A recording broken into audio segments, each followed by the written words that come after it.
What's up, guys? It's J-Mars. Today is April 3rd, and I'm back with episode 2 of the Sports Betting Bankroll Challenge, where I try to turn $100 into $1,000.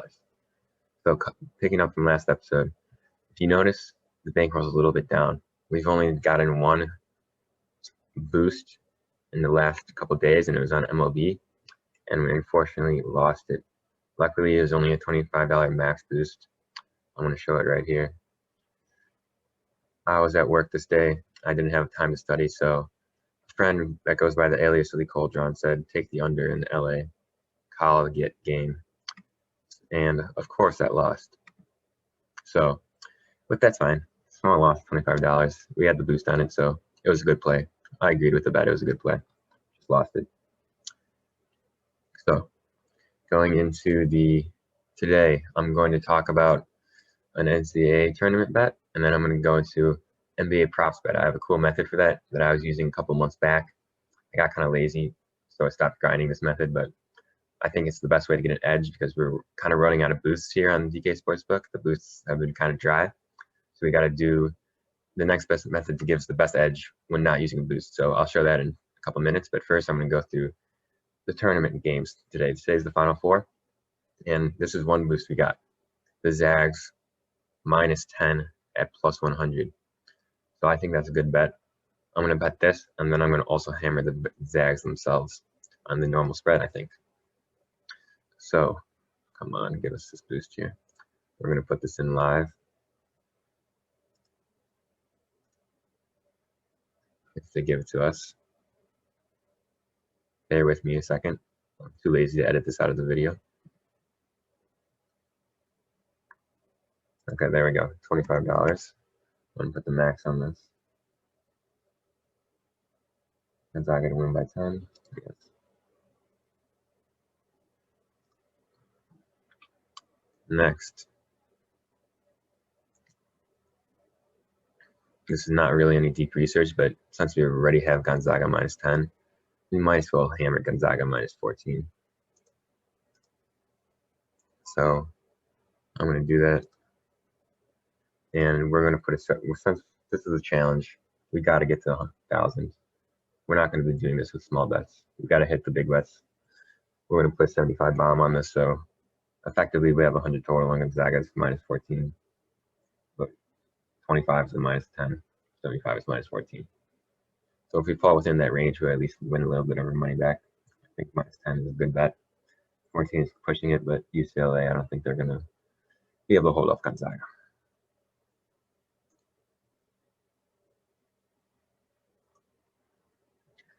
Okay, so we got that, and there's another game, Houston and Baylor, but I have no idea what to bet here, so I think I'm just going to stay away from this and put my money into the NBA prop bets, which is something I think will be more profitable. So how are we going to do this? So there's this great website called thefantasyevaluator.com.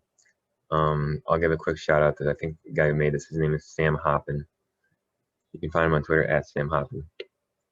This is a great website he put together, and shout out to him for this website because it has a lot of tools on it for DFS or NBA DFS, NBA betting, NFL betting, and it has this really cool thing, NBA player props tool. So what it does is you can input projections, and then it automatically reads the DraftKings Sportsbook odds for player props across the entire site, and it gives you what is the best value on the site that day based on your projections. So the question is, how do we get projections? So there's free projections on this site called lineups.com. I can drop this link in the description. I'll drop both these links in the description. But if you can find better projections, let me know. These are the best free projections I could find so that I could easily export to a CSV and download into here. And they're good enough where we just have to be selective on the odds. I'll show you. This tool gives you a % of how good the bet is. So you just got to be a little more selective on that because these projections are probably not great. If you get paid for projections from any site, I don't know what sites, Roto Grinders, Establish the Run is probably the best. You have to pay for those, and those are good projections. And then I'd be pretty confident when you put in this tool. But for now, we got this free projection. So to take you through it, you just have to download CSV. I already did this, and I have my templates ready. So this is the CSV I downloaded, and then I just copied and pasted the player, team, opponent, points, assists, rebounds into a template that is needed for the app. So it has instructions on how to do that in here.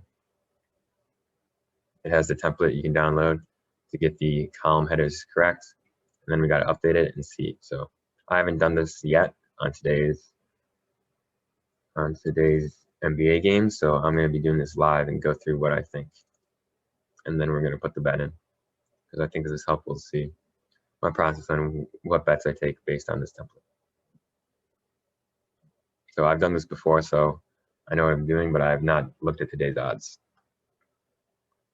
So the cool thing is it gives you the projection, it pulls the line from DK Sportsbook, then it gives you an overvalue and undervalue.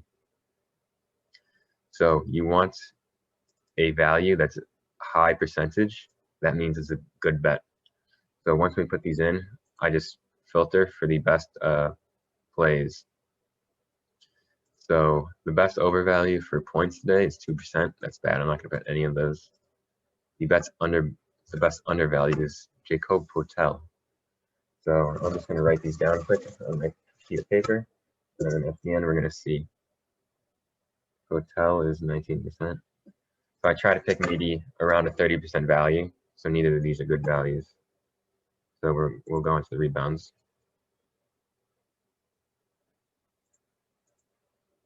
Over is 0.6%. That's pretty bad. Poeltl again, under 13. So I guess they're going under Poeltl today.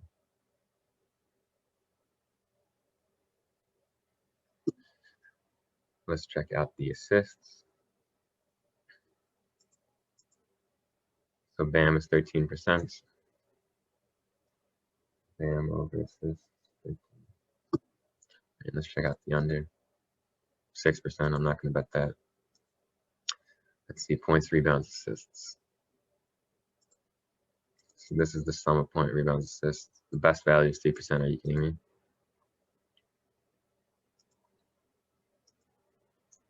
And Poeltl again, 15%. So I guess I love Poeltl. I'm just going to make sure this is the correct projection I just did.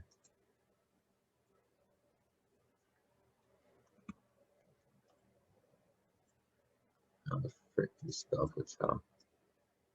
A-O-E-L. So yep, that's correct. Poeltl is playing in Indianapolis. Okay, so the best thing is giving us.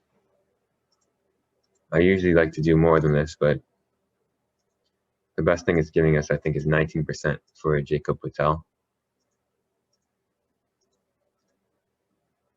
We're just going to bet this and pray it hits.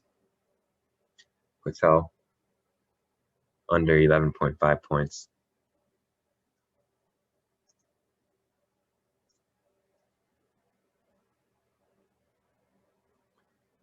So I'm going to do a little more research on this off screen, but I'm likely to put that one in. I'm just going to check if there's any news on these Spurs quick, because sometimes I like to double check projections news. So that's to you, the props. I'll get an update quick later on Poeltl, and we'll see you in the next part of this episode. Thanks. Bye.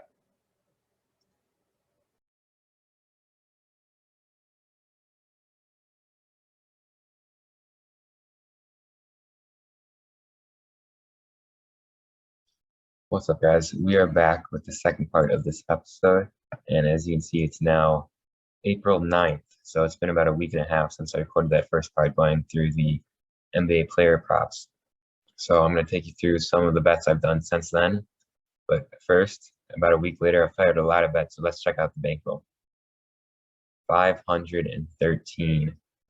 That's great, just about exactly where we were the last time. So I'm going to go through all the bets I've done and take you through my process and what my plan is next. So if you remember the first part of this episode, yeah, I'm sure you remember, Jakob Poeltl, that was something that the NBA props tool told us to bet, and that actually lost. But what I realized is when I bet that day, a lot of the props hadn't come out yet on DK, so this actually wasn't the best value of the day. So as you can see, I'm going to show the same day I did this, I inputted the data into the tool again, and I got 2 other bets that showed good value. Jeff Green over points. I just screenshotted these on the day so I can show you the bets I did. And then this guy, Sibi, I don't know how to say his name. He had a 30% value. So I generally try to look to hammer 25% value or and above, because I think that's a pretty good bet then. I think the Botello is like 19%. So looking back, I shouldn't have actually bet that. So I put both of those in on that day too. $50. This one won. Jeff Green, that one won for $40. So that was good using the prop tool. I haven't used that a lot because it takes me some time to do it. So I'm going to try to continue to do that going on in this challenge as we go down, hopefully get to the finish line. I'll try to use that a little bit more because as you can see, if you get to 30%, it's successful. But the last couple of days I have checked and there weren't a lot of good 20 to 30% value plays for the player props. So I'm going to try to check that every day to get a good value play and rip a big bet. But now to go through some of my other bets I did, just to show you my progress and what's happening. Lost, and then going back to the Final Four, there was a boost on Gonzaga. I put 25 on it. And then, was this the Final Four? Oh, no, this is the championship game. Sorry, so championship game, there's some boosts. So as you can see, I put 25 on both, so that this was basically a free roll. So if the score fell within 4 points either side, I would have won $50 approximately. So that was a free roll. But then adding to that, I was high on Baylor. I thought they would win. No research or anything really. I just thought Baylor was much better. So I put 100 total on Baylor, spread and money line. So that was a big hit and covered for a couple of earlier losses you just saw. And then going on, we had a 50% profit boost and a 40% profit boost one day. So we fired those. Those both hit using the big profit boosts, maxing them out like usual. And they hit, but those have been hitting, which is kind of lucky. And then a couple of the more, we haven't, like, if we need to get to 1,000, we can't use only profit boosts. So I'm trying to get this done without waiting for profit boosts the whole time. So, and then a couple of these, I've been telling you, I'll probably hit a downswing. So a couple lost $50 bombs. Don't even look at this parlay. I had a boost on it, so don't even look at this. Kind of embarrassing. And I fired another one last night. That one lost. So just to let you see my bets I put in, that has put us basically stagnant, which hopefully is our downswing. You know, that would be great. But we expected a downswing. We fell a little down, rebounded, and we're about even now. So that's it for the challenge. We're going to continue the props, and then we're going to continue firing just what we think is a good bet. And we had one today that we liked in the NBA. The Bulls have done good for us, so we're going to fire the Bulls +2. And why not just put 50 on it? So hopefully this one hits.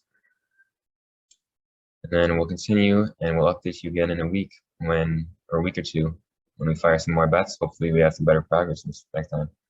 Comment below any bets you think I should take anytime, any day. I respond to the comments very quickly, so if I see a good bet you give me, I'll try to put it in and we'll try to club up the bankroll next week. So peace.